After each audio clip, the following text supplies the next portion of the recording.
See it on my face, I made up my mind. Not another day, you're on borrowed time. Let me get away, yeah I'm running, yeah I'm running. So love me or leave me, I'm standing alone. Can't shake a feeling that lives in my bones. Lie to me, tell me you wish that you could, but nothing you gave me is worth what you took.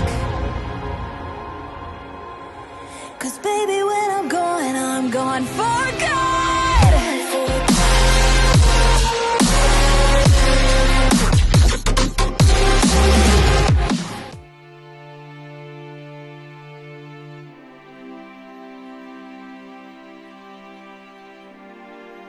Melanjutkan dari kisah sebelumnya. Sebelumnya para pelayan area lelang Yausen menawarkan tempat yang terbaik pada kelompok Xiaoyan. Kalau begitu aku membutuhkan 10 bagian terbaru dari wilayah inti Kampan Bintang Dewa dan Iblis, serta seluruh informasi mengenai Laut Pemecah 7 warna. Semakin rinci maka semakin baik, karena kata-kata sudah sampai pada titik ini. Jika masalah dapat diselesaikan hanya dengan menggunakan plakat hitam emas, tentu itu adalah hasil terbaik. Begitu ucapan He Xianren selesai, dua penjaga langsung berpisah dan pergi. Silahkan Dewa Agung menuju ruang pandang emas untuk menikmati teh atau arak plam. Apa yang kau butuhkan telah kami tugaskan untuk dicari dan akan segera kami antarkan, ucap pemimpin pelayan sambil membungkuk hormat. Sambil berbicara dia memimpin He Xianren, Xiaoyan, dan Yao Nantian menyelusuri lorong-lorong cahaya yang terbentang bagaikan galaksi. Tak lama kemudian mereka tiba di bagian paling atas area lelang Yausen. Di tempat itu dipenuhi formasi larangan yang mengandung kekuatan gravitasi aneh. Beberapa gumpalan cahaya tampak melayang, namun bayangan di dalamnya sama sekali tidak bisa dilihat. Begitu Xiaoyan dan rombongan memasuki ruang pandang emas, mereka langsung merasakan seluruh aura luar terisolasi sepenuhnya dan terkunci di dalam ruang privat yang dikelilingi kristal. Saat pintu tertutup, ruang tersebut segera berubah. Setiap kepingan kristal memunculkan proyeksi cahaya, sementara suara penjelasan terdengar jelas, seolah mereka benar-benar duduk di tengah arena lelang. Di sekitarnya juga tampak dipenuhi oleh para tamu. Namun tidak ada suara riuh yang terdengar, hanya suara pembawa acara dari panggung lelang serta bunyi palu yang jatuh di atas meja. Sebenarnya mereka tetap berada di ruang pandang emas, tetapi berkat teknologi dan formasi khusus, sensasi yang dirasakan seolah mereka berada langsung di tengah lautan manusia yang membadati area lelang. Di tengah ruang, panggung lelang memancarkan cahaya berwarna-warni. Terlihat seorang wanita ras dewa yang anggun dan mempesona berdiri di atas podium. Busana khas ras dewa melekat sempurna di tubuhnya, memancarkan kilau warna yang mengalir dengan lembut.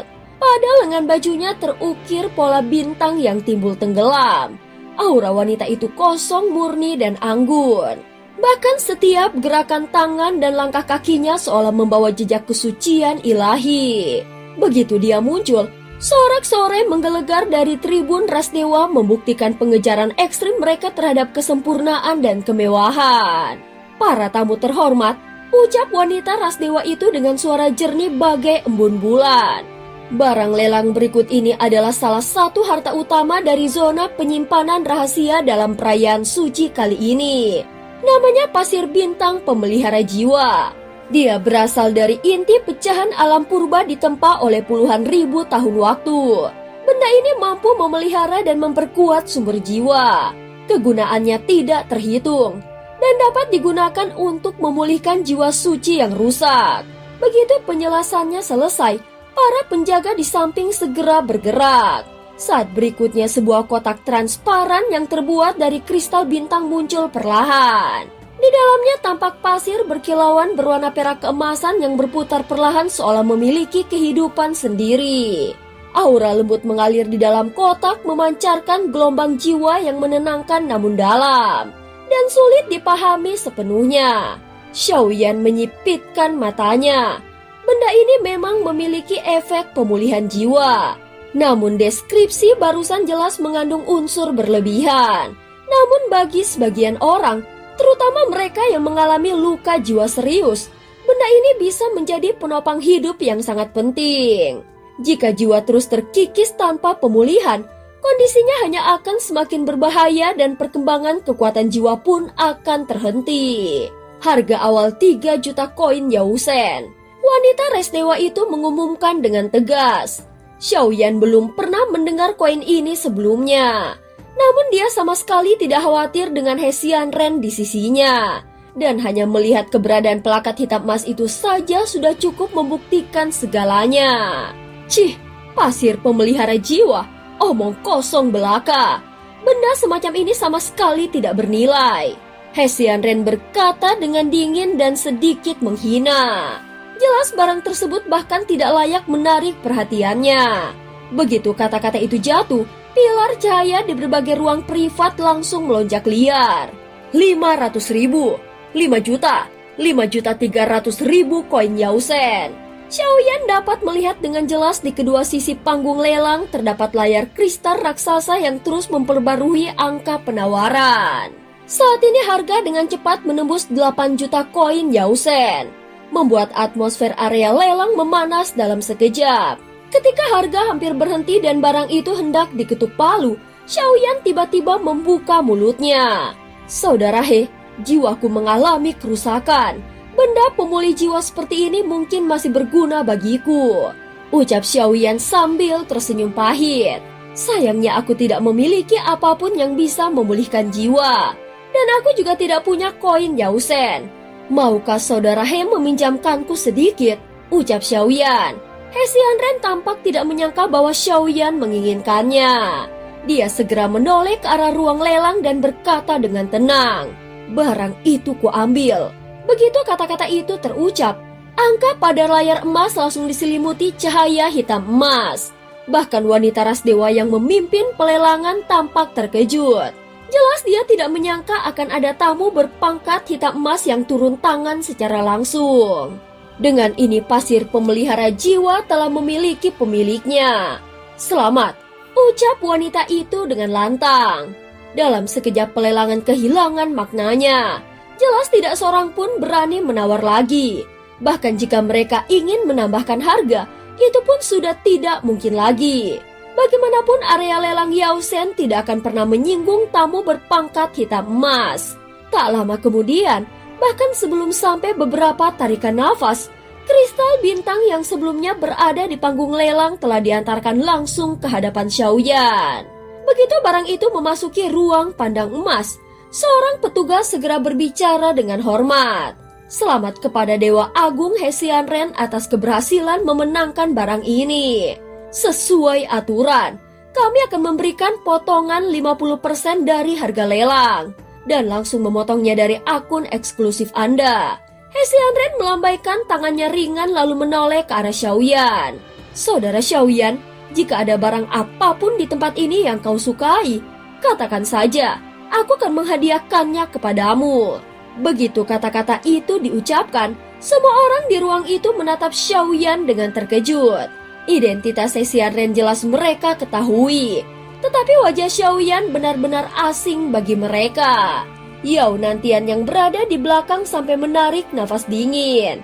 Bahkan dirinya pun belum pernah melihat perlakuan seperti ini di arena lelang Yausen. Biasanya siapapun yang ingin membeli barang di sini harus menyiapkan jaminan atau harta penukar. Namun Xiaoyan jelas tidak memiliki banyak harta lagi. Sebagian besar barang berharga dan senjata spiritualnya telah hilang atau habis digunakan dalam pertempuran sebelumnya. Terima kasih saudara He, ucap Xiaoyan sambil memberi hormat. Tidak perlu berlebihan. Beberapa juta koin Yausen bukanlah masalah besar. Hesian Ren tersenyum samar lalu melanjutkan. Jika saudara Xiaoyan bersedia menjual pilin yang ibu anak yang kau racik, aku benar-benar tidak bisa membayangkan harga seperti apa yang bisa dicapai di arena lelang Yausen, ucap Hesian Ren. Mendengar ini Xiaoyan terdiam sejenak lalu tertawa kecil. Kalau dipikir-pikir, memang masih ada beberapa yang tersisa. Dia menggelengkan kepalanya ringan dan ekspresinya sangat santai. Sebelum salah satu avatarku memasuki gudang rahasia sang penguasa ilusi mimpi, aku memang sempat meracik pil dalam jumlah besar. Di antaranya ada beberapa pil yin yang ibu dan anak. Ucap Xiaoyan. Apa? Hesian Ren tiba-tiba menoleh tajam ke arahnya. Pil semacam itu adalah harta tak ternilai. Uang tidak akan cukup untuk membelinya. Dia berkata dengan suara berat. Bukan hanya sulit diracik, tetapi bahan utamanya buah gema kembar yin yang sangat langka. Tingkat kegagalan peracikannya juga sangat tinggi. Pil seperti itu berada di tingkat legenda. Begitu satu butir saja muncul, itu akan langsung memicu perebutan sengit di antara para ahli tingkat dewa. Saat berikutnya Xiaoyan membalik telapak tangannya. Sebuah pil muncul di atasnya dan disimpan di dalam wadah pil biasa. Namun pil itu disegel dengan kekuatan jiwa. Jika tidak, dia bisa menembus wadah tersebut kapan saja. Saat melihat ini, Hesian Ren terdiam. Pil semacam ini, kau menyimpannya hanya dengan wadah pil biasa? Dia menatap wadah di tangan Xiaoyan dan merasa benar-benar tidak berdaya. Jelas sikap sembrono Xiaoyan dalam memperlakukan pil legenda ini membuatnya kehilangan kata-kata. Dan cerita pun berakhir. Terima kasih udah dengerin Mihu dari awal sampai akhir ya.